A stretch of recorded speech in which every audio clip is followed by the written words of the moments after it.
이제 다윗은 그의 궁전에 정착하였고 여호와께서는 주변의 모든 원수들에게서 그를 안전하게 지켜주셨다.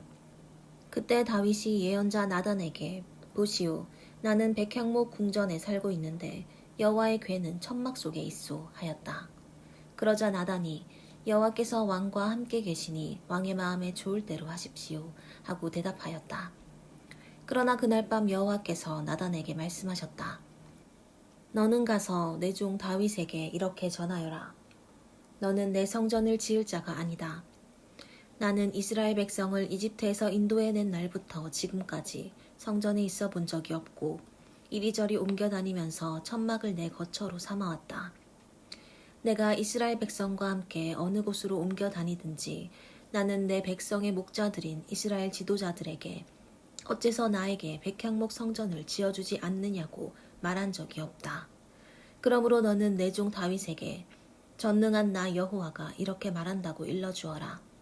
내가 들에서 양을 치던 너를 택하여 내 백성 이스라엘의 통치자로 삼았고 또 네가 어디로 가든지 내가 너와 함께하여 네 앞에서 너의 모든 대적을 파멸시켰다.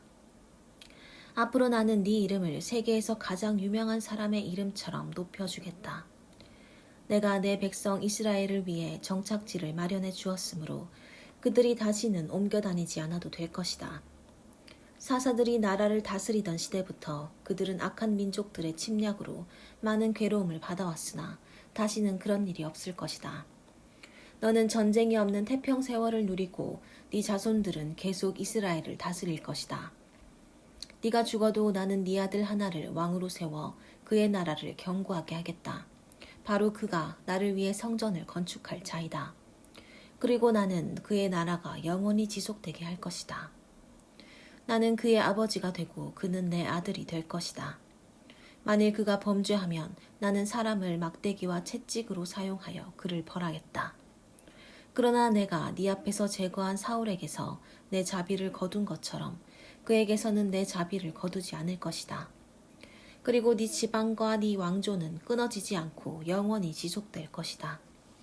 그래서 나단은 다윗에게 가서 여호와의 모든 말씀을 그대로 전해주었다. 그러자 다윗은 성막에 들어가서 여호와 앞에 앉아 이렇게 기도하였다. 주 여호와여, 나는 누구며 내 가족은 무엇인데 나에게 이런 축복을 베풀어 주셨습니까? 여호와께서 나를 위해 이미 행하신 일도 과분한데 이제 내 집안의 장래일까지 말씀해 주셨으니 그런 관대하심이 어찌 인간의 표준과 비교할 수 있겠습니까? 여호와께서는 이 종이 어떤 사람인가를 다 알고 계시는데 내가 주께 무슨 말을 할 수 있겠습니까? 주께서는 주의 말씀과 뜻에 따라서 이 큰 일을 행하시고 이것을 주의 종에게 알리셨습니다. 주 여호와여, 주는 정말 위대하십니다. 우리는 지금까지 주와 같은 신이 있다는 말을 들어보지 못했고 주 외에 참신이 있다는 말도 들어보지 못했습니다. 이 지구상에서 주의 백성 이스라엘과 같은 축복을 받은 나라가 어디 있습니까? 주께서는 주의 이름을 영광스럽게 하시고자 주의 택한 백성을 구하시고 이집트와 그 신들을 파멸시키려고 큰 기적을 행하셨습니다.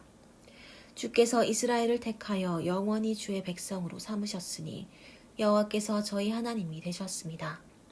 주 여호와여, 이제 나와 내 집안에 관해서 약속하신 말씀대로 행하셔서 사람들이 주의 이름을 영원히 높여 전능하신 여호와는 이스라엘의 하나님이라고 말하게 하시고 주의 종 다윗의 왕조가 주 앞에서 견고하게 하소서. 전능하신 여호와 이스라엘의 하나님이시여, 주께서 이 모든 것을 나에게 알리시고 또 나와 내 자손을 통하여 이스라엘 왕국을 세우겠다고 말씀하셨으므로 내가 이런 기도를 드릴 마음이 생겼습니다. 주 여호와여, 주는 하나님이십니다. 주의 말씀은 진실하여 주의 종에게 이런 좋은 약속을 하셨습니다. 이제 이 종의 집안을 축복하셔서 이 축복이 주 앞에서 영원히 지속되게 하소서. 주 여호와여, 주께서 말씀하셨으므로 이 종의 집안이 주의 축복으로 영원히 복을 누릴 것입니다. 그 후에 다윗은 블레셋 사람을 다시 침략하여 그들의 제일 큰 성인 가드를 점령하고 그들에게 항복을 받았다. 그는 또 모압을 쳐서 포로들을 땅바닥에 나란히 눕혀놓고 줄로 재어 3분의 2는 죽이고 3분의 1은 살려주었다. 그리고 살아남은 모압 사람들은 다윗의 종이 되어 그에게 조공을 바쳤다.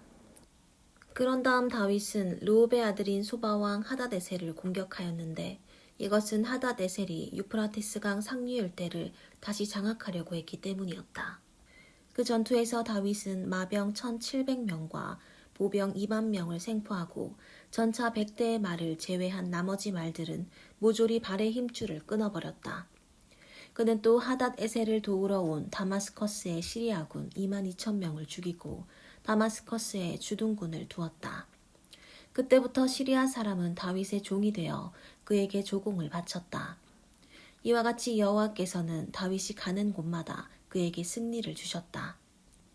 다윗은 하닷에셀 왕의 신하들이 사용하던 금방패를 빼앗아 예루살렘으로 가져왔고 또 하닷에셀이 통치하던 성인 베다와 베로데에서 아주 많은 양의 놋도 빼앗아 왔다. 하맛 왕 도이는 다윗이 하닷에셀과의 전투에서 승리했다는 말을 듣고 그를 축하해 주기 위해 자기 아들 요람을 보냈다. 이것은 하닷에셀과 도이가 서로 적대 관계에 있었기 때문이었다. 그는 다윗에게 은과 금과 놋제품을 선물로 보냈다. 다윗은 이 모든 것을 시리아 모든 암몬, 블레셋, 아말렉 그리고 소바왕 하닷에셀에게서 빼앗은 전리품과 함께 여호와께 바쳤다. 다윗은 소금 골짜기에서 에돔 사람 18,000명을 죽이고 돌아왔을 때 더욱 유명해졌다. 그가 에돔의 전 지역에 주둔군을 두었으므로 에돔 사람들도 다윗의 종이 되었다. 이와 같이 여호와께서는 다윗이 가는 곳마다 그에게 승리를 주셨다. 다윗은 이스라엘 전역을 다스리며 모든 백성을 위해 언제나 공정하고 옳은 일을 하였다. 당시 그의 군대 총사령관은 스루야의 아들 요압이었고 그의 역사관은 아힐롯의 아들 여호사밧이었으며 제사장은 아히두베의 아들 사독과 아비아달의 아들 아히멜렉이었다. 그리고 궁중 서기관은 스라야였으며 그의 경호대장은 여호야다의 아들 브나야였고 궁중 자문관은 그의 아들들이었다. 어느 날 다윗은 사울의 집안 사람 중에 아직도 살아남은 자가 있을지도 모른다는 생각을 하게 되었다. 이것은 다윗이 요나단을 생각해서 그에게 은혜를 베풀고 싶었기 때문이었다. 다윗은 사울의 종 중에 시바라는 사람이 있다는 말을 듣고 그를 불러 물었다. 네가 시바냐? 예, 제가 시바입니다. 사울의 집안에 살아남은 자가 없느냐? 내가 그에게 은혜를 베풀고 싶다. 요나단의 절뚝발이 아들 하나가 있습니다. 그가 어디에 있느냐? 로데발에 있는 암미엘의 아들 마길의 집에 있습니다. 그래서 다윗은 사람을 보내 사울의 손자이며 요나단의 아들인 무비보셋을 데려왔다. 그가 두려워하며 다윗에게 나와와 정중하게 절하자 다윗이 그에게 말하였다.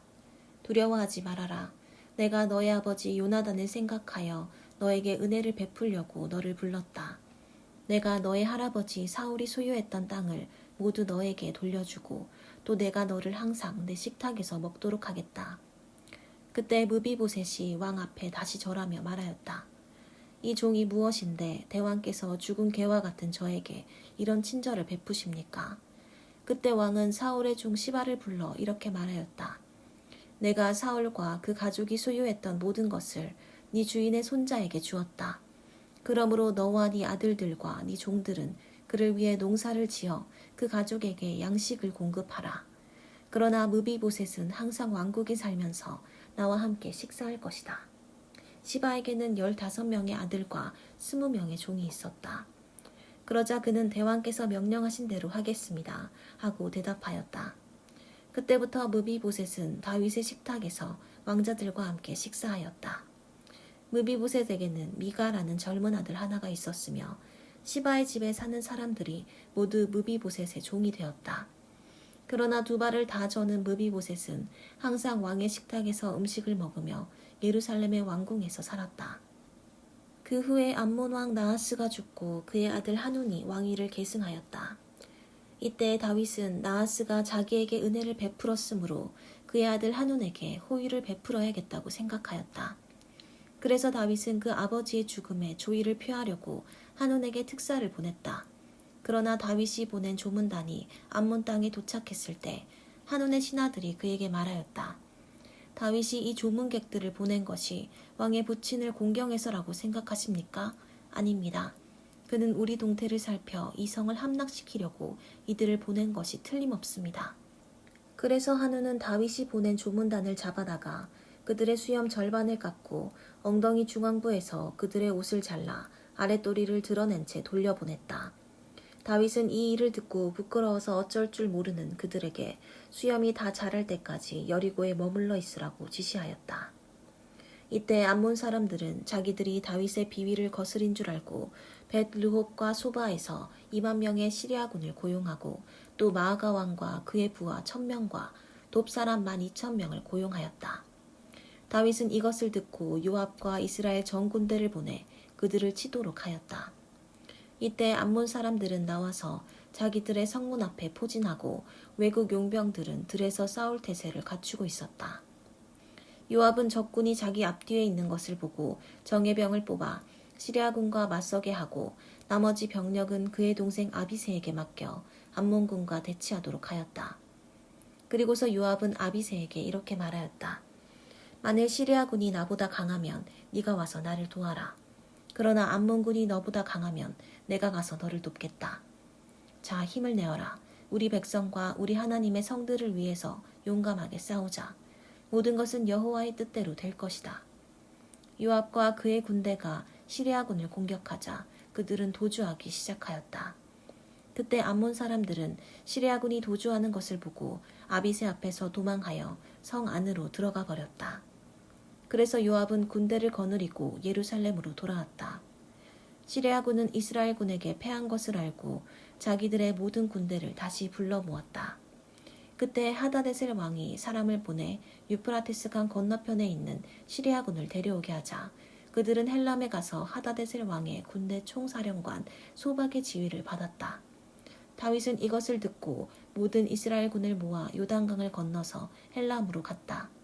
그러자 시리아군도 전열을 갖추고 나와 이스라엘군과 맞서 싸웠다.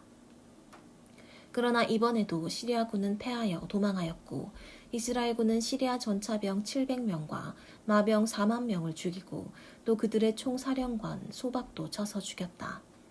그리고 하다데셀에게 예속된 모든 왕들은 시리아군이 패한 것을 보고 다윗에게 항복하여 그의 종이 되었다.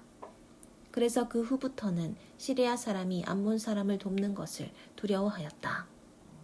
이듬해 봄 주로 전쟁이 시작되는 때가 되었을 때 다윗은 이스라엘군과 함께 요압을 출전시켰다. 그들은 암몬 사람을 치고 라빠성을 포위하였다. 그러나 다윗은 예루살렘에 머물러 있었다. 어느 날 해질 무렵에 다윗은 잠자리에서 일어나 왕궁 옥상으로 올라가서 거닐다가 어떤 여자가 목욕하는 광경을 보게 되었다. 그 여자가 너무 아름다워서 다윗은 사람을 보내 그녀가 누구인지 알아보게 하였는데 그녀는 엘리암의 딸이며 햇사람 우리아의 아내 밧세바라는 여자였다. 다윗은 그 여자를 데려오게 하여 그녀와 잠자리를 같이 하였다. 그런 다음 그 여자는 부정해진 몸을 씻고 자기 집으로 돌아갔다. 얼마 후에 그 여자는 자기가 임신한 것을 알고 사람을 보내 그 사실을 다윗에게 알렸다. 그래서 다윗은 햇사람 우리아를 자기에게 보내라는 전가를 요압에게 보냈다. 우리아가 왔을 때 다윗은 그에게 요압과 군사들의 안부와 전황을 물었다. 그런 다음 다윗은 그에게 집에 가서 쉬라고 말하고 그의 집으로 선물도 보냈다. 그러나 우리아는 집으로 가지 않고 그날 밤을 궁전 경비병들과 함께 궁전 문 앞에서 보냈다. 다윗은 우리아가 집으로 가지 않았다는 말을 듣고 그를 불러 물었다. 무슨 일이냐? 오랫동안 너는 아내와 헤어져 있었는데 어째서 어젯밤에 집으로 가지 않았느냐? 우리 군대가 지금 전쟁 중이며 여호와의 궤도 그들과 함께 있고 나의 지휘관인 요압 장군과 그 부하들이 빈 들에서 진을 치고 있는데 어떻게 내가 집에 가서 먹고 마시고 내 아내와 같이 잘 수 있겠습니까? 내가 대왕 앞에서 맹세하지만 나는 절대로 이런 일은 하지 않을 것입니다. 그렇다면 오늘 밤은 여기서 머물러라. 내일은 내가 너를 전쟁터로 다시 돌려보내겠다. 그래서 우리아는 그날 예루살렘에 머물러 있었다. 다윗은 그를 저녁 식사에 초대하여 먹고 마시며 그를 취하게 했으나 우리아는 그날 밤도 집에 가지 않고 궁전 정문의 경비실에서 경비병들과 함께 잤다. 그 다음날 아침에 다윗은 편지를 써서 요압에게 전해주라고 우리아에게 주었는데 그 편지에서 다윗은 우리아를 가장 치열한 격전지에 투입시켜 최전방에서 싸우게 하고 다른 병력은 후퇴시켜 그가 거기서 죽게 하라고 요압에게 지시하였다. 그래서 요압은 적군의 성을 포위 공격할 때 적의 가장 강한 반격이 예상되는 지점에 우리아를 배치시켰다. 적이 그 성에서 나와 요압과 싸울 때에 우리아는 결국 적의 반격을 받아 몇몇 다른 이스라엘 군과 함께 그곳에서 전사하였다. 요압은 전황 보고서를 다윗에게 보내면서 전령에게 말하였다. 만일 왕이 화를 내면서 너희가 어째서 그처럼 성에 가까이 가서 싸웠느냐? 너희는 저기 성에서 활을 쏠 것이라는 것도 생각하지 못했느냐? 데베스에서 기드온의 아들 아비멜렉이 어떻게 죽었느냐? 성에서 어떤 여자가 던진 맷돌 윗짝에 맞아 죽지 않았느냐? 그런데 어째서 너희는 그처럼 성벽 가까이 갔었느냐? 하고 묻거든 너는 우리아도 죽었습니다. 하고 대답하여라. 그래서 요압의 전령은 예루살렘에 와서 다윗에게 이렇게 말하였다. 적이 우리를 치러 나올 때 우리가 그들을 공격하여 성문까지 몰아붙였는데 그때 성벽 위에 있던 자들이 활을 쏘아 우리를 반격하므로 우리 중에 몇 사람이 죽고 햇사람 우리아도 죽었습니다. 그러자 다윗이 그 전령에게 말하였다. 너는 요압에게 실망하지 말고 용기를 내라고 하라. 전쟁에서 칼은 이 사람도 죽이고 저 사람도 죽이는 것이 아니겠느냐. 너는 그에게 더욱 힘써 싸워 그 성을 함락시키라고 말하고 그를 격려하여라. 밧세바는 자기 남편이 죽었다는 소식을 듣고 소리 높여 슬피 울었다. 애도 기간이 끝나자 다윗은 사람을 보내 밧세바를 궁전으로 데려왔으며 그녀는 다윗의 아내가 되어 아들을 낳았다. 그러나 여호와께서는 다윗이 행한 일을 기쁘게 여기시지 않으셨다. 그때 예언자 나단이 여호와의 보내심을 받고 다윗에게 가서 이렇게 말하였다. 어떤 성에 두 사람이 있었습니다. 한 사람은 양과 소를 아주 많이 가진 부자였고 다른 한 사람은 자기가 사서 기르는 어린 아미양 한 마리밖에는 아무것도 가진 것이 없는 가난한 사람이었습니다.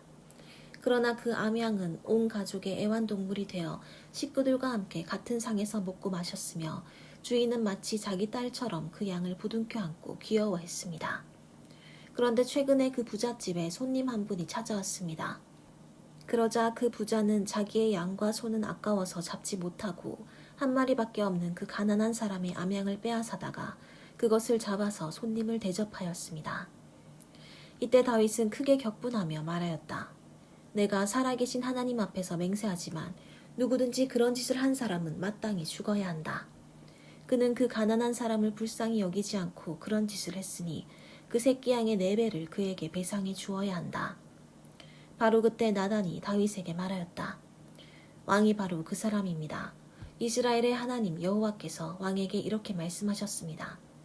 나는 너를 이스라엘의 왕으로 삼고 사울의 손에서 너를 구출해내었으며 사울의 궁정과 그의 처들을 너에게 주었고 또 이스라엘과 유다를 너에게 맡겨 다스리게 하였다.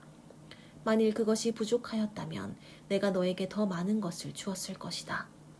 그런데 어째서 너는 나 여호와의 법을 무시하고 이어 끔찍한 일을 하였느냐? 너는 우리아를 죽이고 그의 아내를 빼앗았다. 네가 나를 업신여기고 햇사람 우리아의 아내를 빼앗아 네 처로 삼았으니 칼이 네 집에서 영영 떠나지 않을 것이다. 내가 너에게 분명히 말하지만 내가 네 집안에서 너에게 미칠 화를 불러일으키고 또 네가 보는 앞에서 네 처들을 너와 가까운 사람에게 주겠다. 그가 밝은 대낮에 네 처들을 욕보일 것이다. 너는 그 일을 몰래 해치웠으나 나는 이 일을 모든 이스라엘 사람이 보는 앞에서 대낮에 행할 것이다. 그러자 다윗이 내가 여호와께 범죄하였습니다 하고 나단에게 자기 잘못을 고백하였다. 그래서 나단은 이렇게 대답하였다. 여호와께서는 왕을 용서하셨습니다. 그러므로 왕은 죽지 않을 것입니다.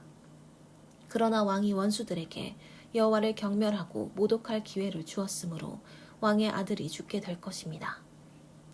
나단이 집으로 돌아간 후에 여호와께서는 우리아의 처가 다윗에게 낳은 아이를 심한 병에 걸리게 하셨다. 그러자 다윗은 자기 방으로 들어가서 그 아이를 살려달라고 여호와께 빌며 금식하고 밤새도록 방바닥에 엎드려 있었다. 그때 나이 많은 신하들이 그에게 가서 일어나 함께 식사하자고 권했으나 그는 거절하였다. 그러던 중 7일 만에 아이가 죽었다. 그러나 다윗의 신하들은 그 사실을 그에게 알리는 것을 두려워하며 이렇게 수군거렸다.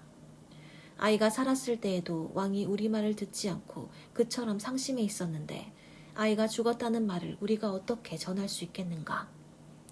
그러나 다윗은 신하들이 서로 수군거리는 것을 보고서 아이가 죽은 것을 눈치채고 아이가 죽었느냐 하고 물었다. 그러자 그들은 예 죽었습니다 하고 대답하였다. 그제서야 다윗은 일어나 목욕을 하고 머리를 빗은 다음 옷을 갈아입었다. 그리고서 그는 성막에 들어가 여호와께 경배하고 궁으로 돌아와서 음식을 가져오게 하여 그것을 먹었다. 그러자 그의 신하들이 물었다. 우리는 이해할 수가 없습니다. 아이가 살아있을 때는 울고 금식하시더니 아이가 죽은 후에는 일어나서 잡수시니 어찌 된 일이십니까? 그래서 다윗은 이렇게 대답하였다. 아이가 살았을 때 내가 금식하고 운 것은 여호와께서 나를 불쌍히 여겨 혹시 아이를 살려주실지도 모른다고 생각했기 때문이었소. 그러나 이제는 아이가 죽었는데 내가 무엇 때문에 금식하겠소? 내가 그를 다시 살릴 수 있겠소? 언젠가 나는 그에게로 가겠지만 그는 나에게 영영 돌아오지 않을 것이오. 그리고서 다윗은 그의 아내 밧세바를 위로하고 그녀와 잠자리를 같이 하여 아들을 낳고 그 이름을 솔로몬이라고 지었다. 여호와께서는 그를 사랑하셔서 예언자 나단을 보내 그 아이 이름을 여디디야라고 부르게 하셨다. 한편 요압과 그의 군대는 암몬의 수도인 라빠성을 완전히 포위하고 다윗에게 이런 전가를 보냈다. 내가 물의 성으로 알려진 라빠를 쳐서 저수지 일대를 점령하였습니다. 이제 왕은 남은 병력을 이끌고 오셔서 성을 치고 점령하십시오. 나는 이 성을 점령한 공로를 내 것으로 만들고 싶지는 않습니다.